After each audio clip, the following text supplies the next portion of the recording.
Psoriasis से परेशान हैं, खुजली हो रही है, बर्निंग सेंसेशन हो रही है, बहुत ज्यादा ड्राइनेस को फेस कर रहे हैं, तो ऐसे में इन 5 चीजों को बिल्कुल छोड़ देना है। क्योंकि अगर इन 5 चीजों को नहीं छोड़ा तो आपका सोराइसिस बढ़ेगा। चाहे आप कितने ही ट्रीटमेंट ले रहे, सोराइसिस ठीक नहीं हो सकता। बेशक आप बेस्ट से बेस्ट डॉक्टर के पास चले जाएं, बेस्ट से बेस्ट मेडिसिन ले लें, लेकिन आपका सोराइसिस कभी ठीक नहीं होगा। कौन सी हैं ये 5 चीजें, चलिए जानते हैं। इसमें सबसे पहले आता है अल्कोहल। अगर आप शराब का सेवन कर रहे हैं, अल्कोहल का कंजप्शन कर रहे हैं, तो ये आपके लीवर पर बर्डन डालता है। और लीवर जो आपके शरीर में मेटाबॉलिज्म कर रहा है, आपके शरीर में खाने को डाइजेस्ट करने में मदद कर रहा है, उसमें दिक्कत बन सकती है। शराब आपके शरीर को नुकसान पहुंचाएगी। अगर डेली बेसिस पर कंज्यूम कर रहे हैं तो ये आपके शरीर में नुकसान तो पहुंचा ही रही है, लीवर को डैमेज भी कर रही है, वहीं आपका इम्यून सिस्टम इसकी वजह से ट्रिगर कर सकता है और आपका सोराइसिस और ज्यादा स्पीड में बढ़ सकता है। तो शराब को बिल्कुल कट डाउन कर देना। नंबर 2, स्मोकिंग बिल्कुल नहीं करनी है।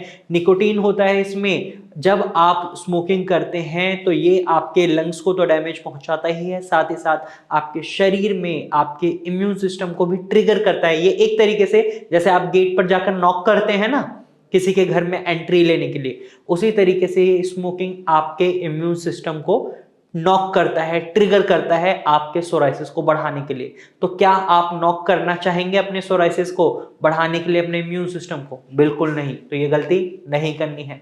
नंबर 3, डेयरी प्रोडक्ट्स का इंटेक नहीं करना है। डेयरी प्रोडक्ट्स में आपका आ गया दूध, दही, पनीर, इस तरीके की चीजें आपके सोराइसिस को बढ़ा सकती हैं, बिगाड़ सकती हैं।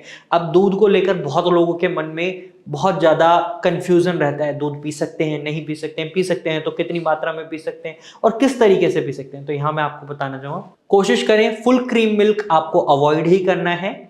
और अगर आप दूध पीने के बहुत ज्यादा इच्छुक हैं तो काउ मिल्क या डबल टोन्ड मिल्क पीना है। उसमें भी हल्दी मिलाकर पिएंगे तो आपको फायदा होगा, बहुत अच्छे रिजल्ट्स मिल सकते हैं, दूध की भी प्रॉपर्टीज मिल जाएंगी, साथ ही साथ आपका सोराइसिस भी नहीं बढ़ेगा।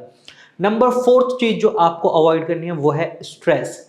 अगर आप स्ट्रेस ले रहे हैं तो यहां मैं आपको बताना चाहूंगा, स्ट्रेस आपके इम्यून सिस्टम को ट्रिगर करने का एक बहुत बड़ा फैक्टर होता है और स्ट्रेस की वजह से आपका सोराइसिस बिगड़ेगा ही बिगड़ेगा। तो स्ट्रेस को मैनेज करने के लिए आप डांस कर सकते हैं, योगा क्लासेस कर सकते हैं, या फिर आपको गाना गाना पसंद है तो गाना गा सकते हैं। अगर आपको अपने दोस्तों से बात करके लगता है कि आपका स्ट्रेस रिलीज हो रहा है तो अपने दोस्तों से बात करें और अपने स्ट्रेस को कम करें, क्योंकि ये आपके सोराइसिस को बिगाड़ सकता है।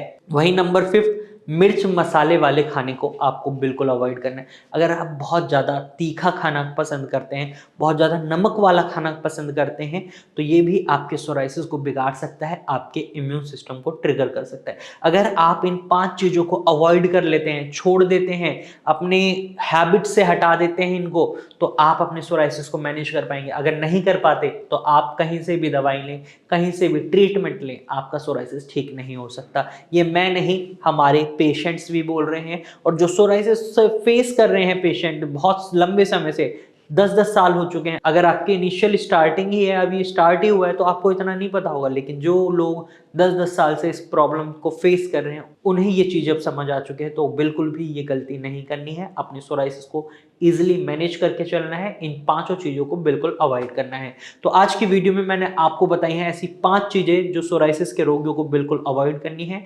अगर आप सोराइसिस से परेशान हैं तो आप भारत होम्योपैथी की डॉक्टर की टीम से कंसल्ट कर सकते हैं। आप स्क्रीन पर दिए गए नंबर पर कॉल कर सकते हैं और भारत होम्योपैथी की डॉक्टर टीम से एडवाइस ले सकते हैं। आज की वीडियो में सिर्फ इतना ही। अगर ये जानकारी पसंद आई है तो वीडियो को लाइक शेयर जरूर कीजिएगा, कमेंट में हमें बताइएगा ये जानकारी कैसी लगी, और इसी तरीके की इंफॉर्मेटिव वीडियोस के लिए हमारे चैनल को सब्सक्राइब करिएगा। Thank you for watching.